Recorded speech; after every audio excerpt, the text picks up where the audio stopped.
Hi, if you're watching this video, you're probably following one of our Unity tutorial series. And if you're doing that, this will be one of the videos on the playlist. And before you start your project, I just want to get you to do two things that will help to make your development journey a lot smoother moving forward. The first thing you want to do is to make sure you set up IntelliSense for your Unity project. So if you install Unity following our guide right here, this one, you will probably set up Unity's IntelliSense along the way. And what IntelliSense is, when you double click on the script, Unity actually opens up Visual Studio. If you don't have this, please go and set it up because it's going to make your whole journey so much easier. And why this is so is because IntelliSense has code suggestions like this. And also when you start writing functions, it actually helps you to fill everything up. So the autocomplete is going to make the whole journey a lot faster. You don't know how many times I have had both students and viewers who ask their questions in the forum, right? Like for example, a very simple thing that you may want to do in Unity is to detect, say, when a collider touches another. And it is so, I've seen this so commonly that people misspell. For example, they don't capitalize the O, and then their entire code doesn't work, you know, like the attacking doesn't work, or the enemy collision doesn't work, and all that stuff. And I've seen people spend hours, mostly my students, okay, not mostly my students, some of my students, alright, spend hours just finding this issue.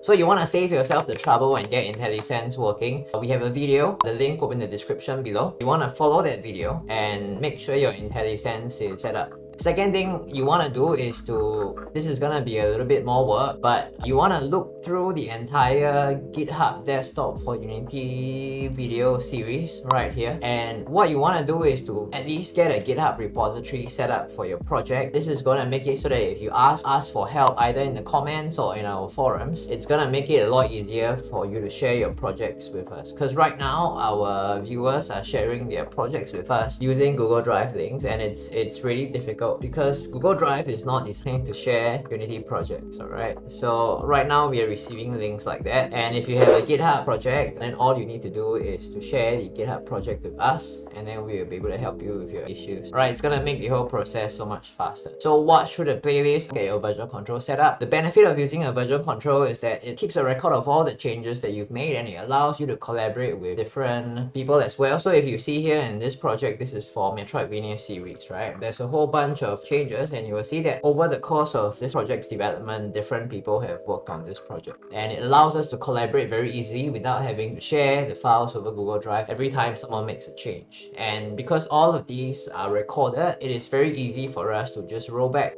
and every version of your project is safe, so you don't have to worry about making a change and being unable to roll your project back. So this is going to be a little bit longer, but I suggest that you watch the series at least all the way until part 2, so then you will understand how GitHub works and how to add people into your project, especially us. Okay, at the very least do part 1, right? And then once you have your Unity project on GitHub, you can make it private, so there's no need for you to share your project just because you're on GitHub.